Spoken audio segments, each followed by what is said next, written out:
Salve! Nesse vídeo eu vou definir a noção de fluido perfeito e deduzir uma propriedade importante desses fluidos. Um fluido perfeito é um fluido incompressível, que quer dizer que não é possível comprimi-lo. A mesma massa de fluido ocupa sempre o mesmo volume. E além disso, ele é incapaz de exercer tensão de cisalhamento.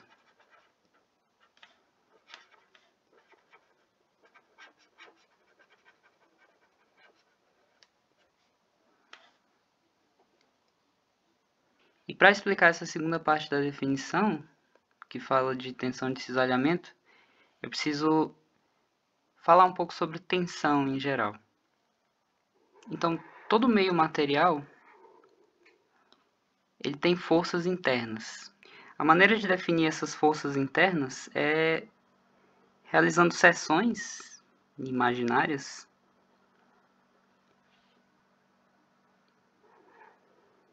e separando o meio.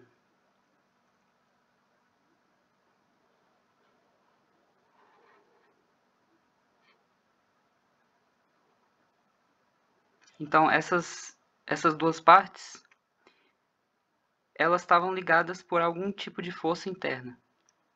Uma parte exercia uma força na outra, e a outra exercia uma força de reação oposta. Se a gente divide essa força pela área da seção, a gente obtém a tensão. E a gente pode fazer essa operação mental ou imaginária em cada ponto do meio e em cada seção por aquele ponto. Então, em cada ponto, a gente pode fazer seções diferentes no meio e a gente vai encontrar, em geral, tensões diferentes.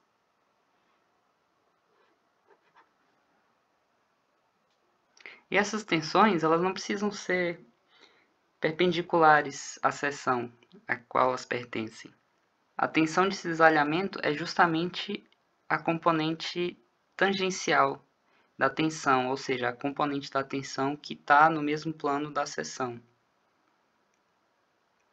Então, uma maneira de causar uma tensão de cisalhamento num sólido, por exemplo, seria se a gente puxa uma parte para o lado e a outra parte para o outro.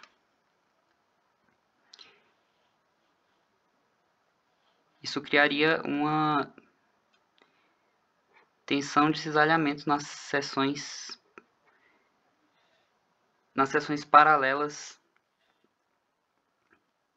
à força que foi aplicada.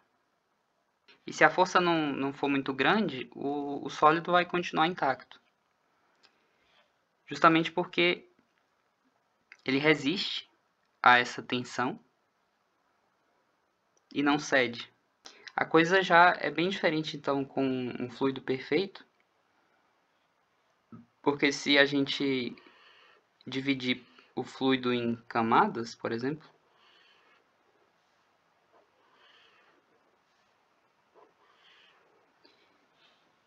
e se a gente puxa a camada de cima, sei lá, com uma prancha,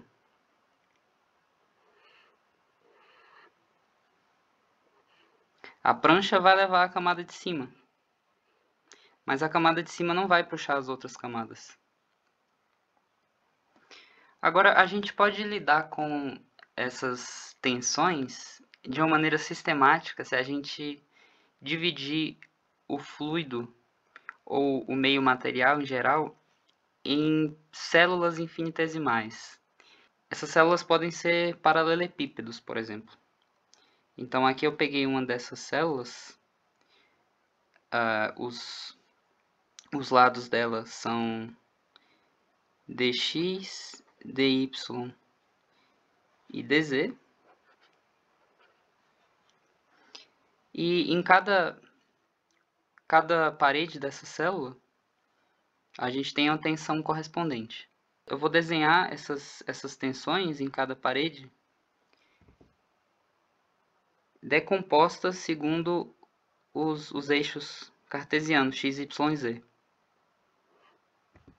Então aqui a gente tem a tensão nessa parede que é paralela ao plano XZ. Então, já que ela é paralela ao plano XZ, essa seção, essa parede, ela é perpendicular ao eixo Y, e eu posso chamar então essas componentes de XY, YY e ZY. Então aqui o subscrito indica a seção e a letra maiúscula indica a direção da componente. E a mesma coisa nas outras paredes da célula. Então aqui tem a seção paralela ao eixo, quer dizer, paralela ao plano YZ, ou seja, perpendicular ao eixo X. Então vou chamar essas componentes aqui de YX, XX, ZX. E finalmente, na outra parede da célula, eu tenho as componentes ZZ, XZ e YZ. Então, em cada ponto, as três seções paralelas aos planos de coordenadas me dão 9 componentes das tensões.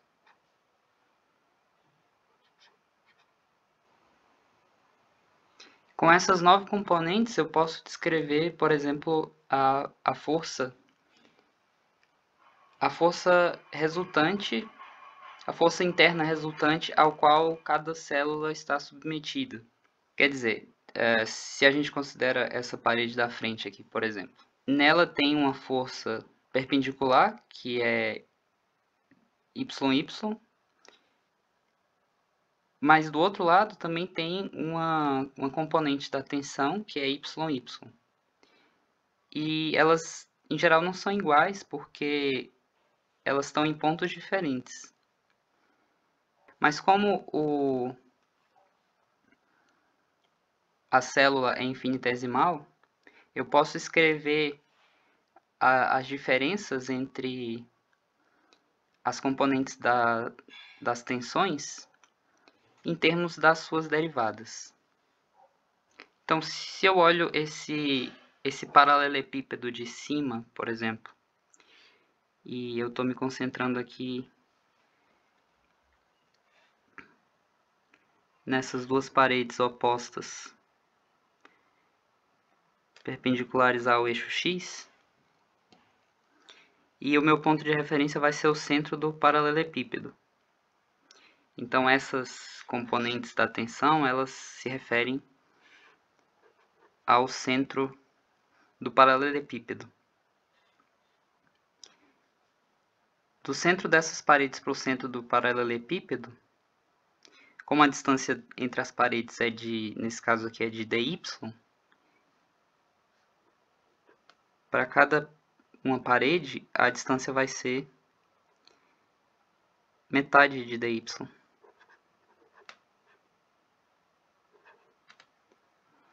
Então, se numa parede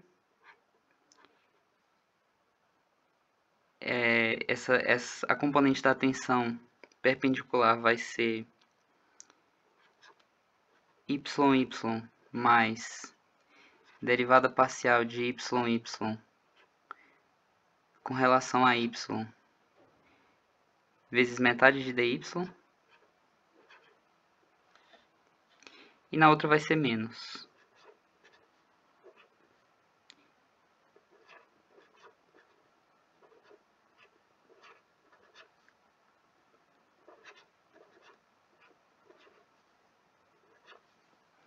Então, subtraindo essas duas forças, já que elas têm sentidos contrários, eu obtenho a componente resultante nessa direção como sendo simplesmente a derivada parcial de y com relação a y vezes dy.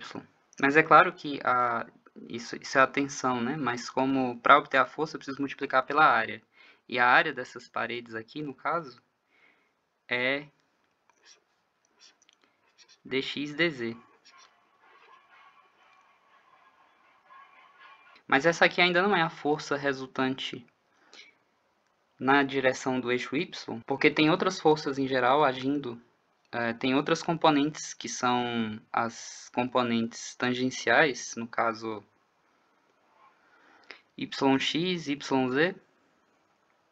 que estão agindo nas outras paredes, que elas também podem exercer um efeito nessa direção. Mas então vamos lá, se eu considero as tensões, as componentes tangenciais, na direção do eixo x, eu tenho aqui yx nessa parede perpendicular ao eixo x, e eu tenho que tem nessa parede e na parede oposta, né? E com esse mesmo raciocínio aqui, essas duas componentes vão contribuir com a parcela derivada parcial de yx com relação a x, dx, dy, dz. E essa parcela que a gente já calculou.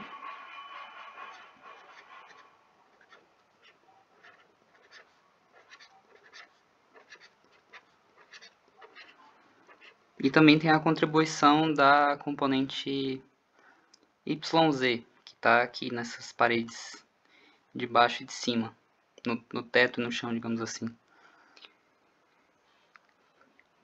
E elas vão fornecer uma contribuição derivada parcial de YZ com relação a Z,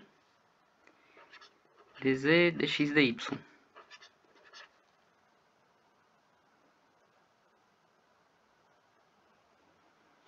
Isso aqui, claro, é a mesma coisa que tem esse elemento de volume, né? Esse aqui é o volume do paralelepípedo. Ele tá, posso colocar ele para fora, colocar em evidência.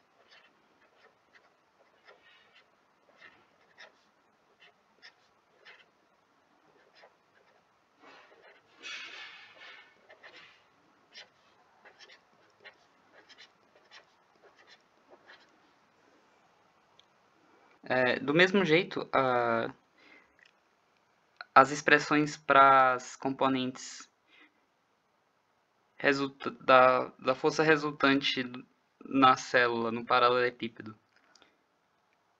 As outras componentes vão ser análogas. A gente só vai trocar o y grande aqui pelo x grande pelo z grande. E a gente observa aqui que a força interna resultante, que é o efeito de todas as tensões nas paredes da célula, ela depende do volume da célula. E as forças externas, como elas vão depender da massa do fluido, em geral elas também vão depender do volume da célula, já que a massa vai ser a densidade vezes o volume.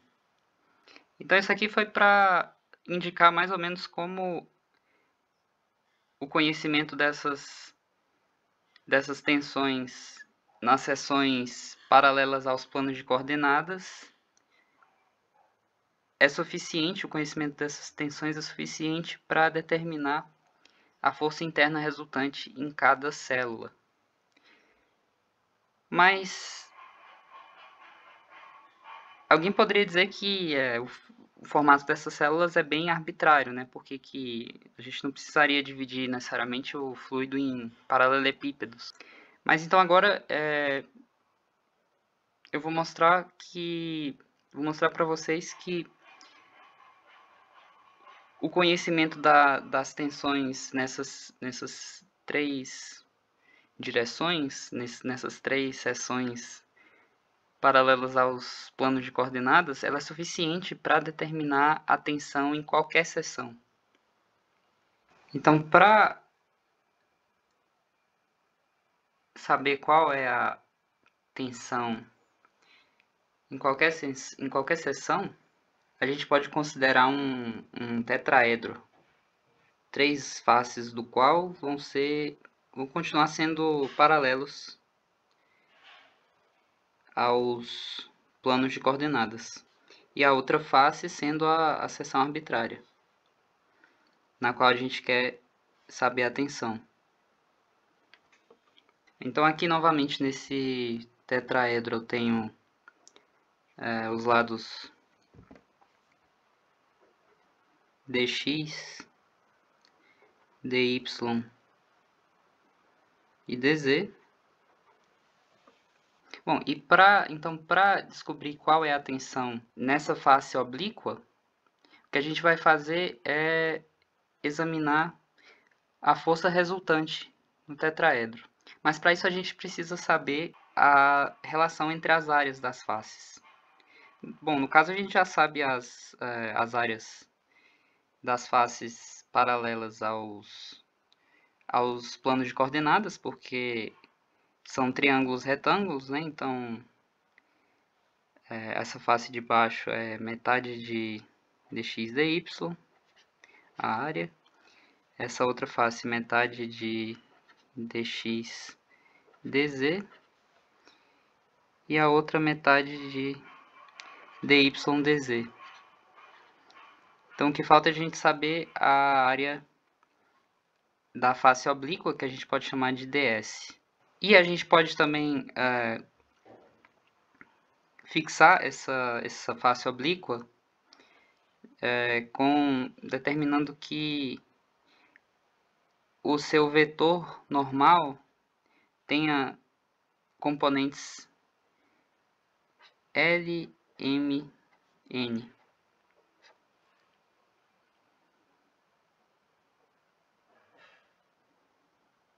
Então, LMN vai ser o vetor unitário que é normal a essa superfície oblíqua do tetraedro. Para determinar a área ds da face oblíqua, a gente pode aproveitar que a face oblíqua tem lados em comuns com as outras faces. Então, por exemplo, se a gente considerar esse lado aqui no plano XY, a gente pode traçar uma altura do triângulo DS, da face oblíqua, nesse lado.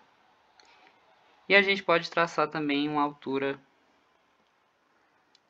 no triângulo DXDY. Se a gente traçar essas alturas saindo do vértice oposto, elas vão se encontrar nesse lado aqui, porque essa aresta do tetraedro, na direção do eixo Z, ela é perpendicular ao plano XY, que é onde está a aresta que a gente está considerando. Então, em outras palavras, a gente pode considerar o plano perpendicular à aresta no plano XY, que passa pela aresta paralela ao eixo Z. Se a gente passar esse plano, como esse plano é perpendicular à aresta que está no plano XY, as interseções do plano com as faces adjacentes vão ter que ser perpendiculares à aresta. Quer dizer, vão ser alturas do triângulo de fato. E se a gente girar esse triângulo aqui, que está no plano perpendicular à aresta, se a gente girar ele 90 graus, a altura do triângulo oblíquo vai se tornar igual a essa, vai se tornar paralelo a essa normal do vetor LMN, e a altura do triângulo DX/DY vai se tornar paralelo ao eixo Z. Com isso a gente observa que a componente, que a altura do triângulo DX/DY é como se fosse a componente paralela ao eixo Z do vetor normal à face oblíqua. Ou seja, a razão entre essas alturas, que é o cosseno desse ângulo aqui, é justamente n. Porque, bom, uma maneira de descrever um vetor unitário, se a gente chamar o vetor de V, L, vai ter que ser o cosseno do ângulo entre V e o eixo X. M vai ser o cosseno do ângulo entre V e o eixo Y. E N vai ser o cosseno do ângulo entre V e o eixo Z. Então a gente conclui que ds é a metade de dx/dy dividida por n, já que a razão entre as áreas das faces, dessa face dx/dy e da face ds, é justamente a razão entre as alturas, já que a base é comum. E considerando o mesmo raciocínio com relação às outras faces, ds também vai ser igual a dx/dz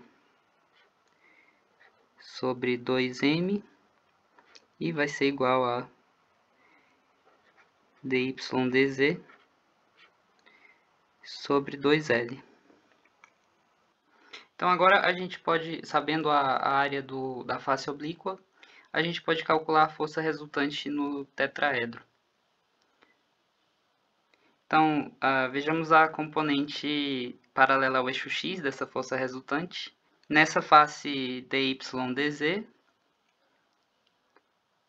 tem a componente da tensão normal, que é a componente normal da tensão, que é xx, e ela está agindo numa área metade de dy/dz. Então, a gente tem essa contribuição que é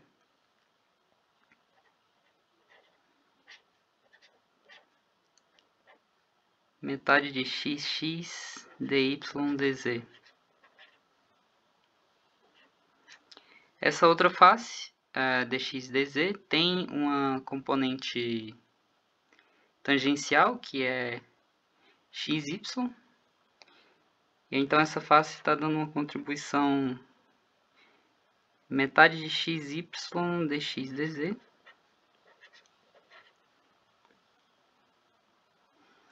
E a face dx/dy dá uma contribuição que é metade de xz dx/dy. E aqui, é claro, a gente está tomando os valores das tensões como se estivesse no mesmo ponto, sei lá, se fosse esse vértice aqui do tetraedro. Então, a componente x da tensão na face oblíqua, em segunda ordem, quer dizer, segunda ordem aqui nas potências de... essa componente aqui, essa parcela da força resultante é de segunda ordem, né? Porque infinitesimal de segunda ordem, porque são áreas infinitesimais. Mas a gente já viu que as forças resultantes, elas vão ser de terceira ordem. Então, essa parte de segunda ordem, ela tem que ser cancelada, ou melhor, equilibrada, independentemente de de se o tetraedro está em repouso ou em movimento, porque essa parte de segunda ordem ela é dominante com relação à parte de terceira ordem. E a parte de terceira ordem é onde estão os fenômenos propriamente dito, as forças que agem na massa, que agem segundo a massa, elas vão ser de terceira ordem. Então, essa parcela de segunda ordem, ela precisa se cancelar identicamente. Então, isso aqui vai ter que ser a componente da tensão paralela ao eixo x na seção perpendicular ao vetor v, multiplicada pela área da face, que é ds. E usando essas relações que a gente já descobriu entre as áreas, a gente pode reescrever isso aqui como xv vai ser igual a lxx mais m xy mais n xz.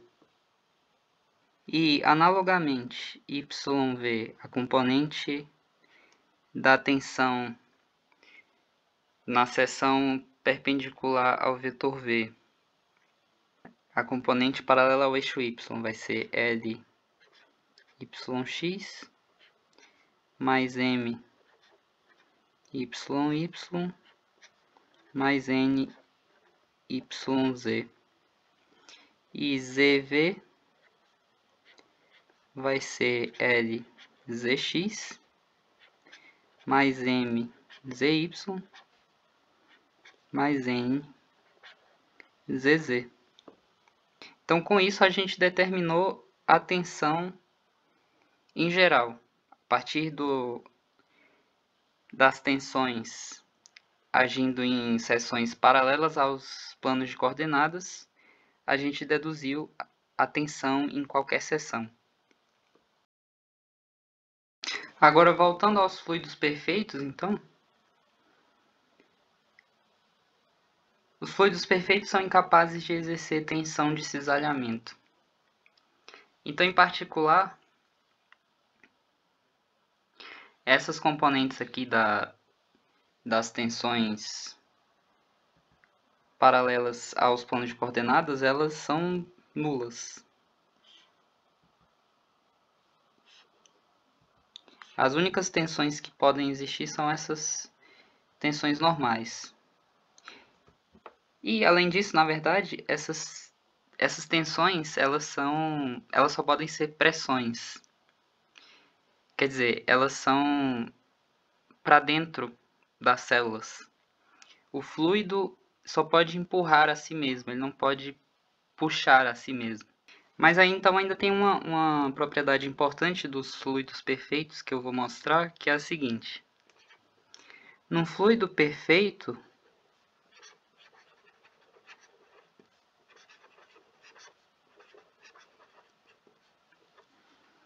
a pressão em cada ponto é isotrópica.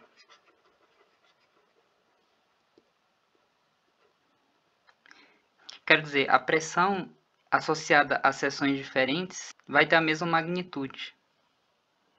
Isso quer dizer, é claro, que essas componentes aqui, x, y, zz, elas vão ter que ser iguais. E no caso, cada uma delas vai ter que ser igual a menos p.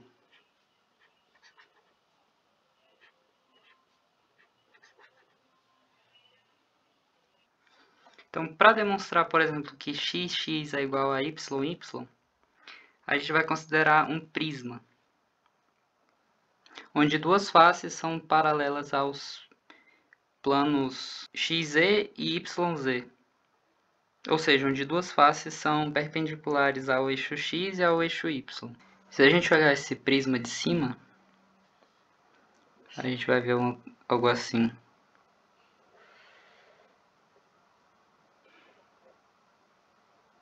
Então tem uma pressão aqui, xx, e outra pressão aqui, yy. que a gente pode fazer é decompor essas pressões nas direções paralela e perpendicular à terceira face do prisma. E aqui o nosso vetor normal à terceira face, V, tem componentes L, M, 0. De modo que essa componente M e essa componente L, que aqui, é claro, essa é a direção do eixo X e essa é a direção do eixo Y. E também é claro que esse ângulo é igual a esse e também igual a esse e a esse. De modo que essa componente da pressão XX paralela à terceira face vai ser MXX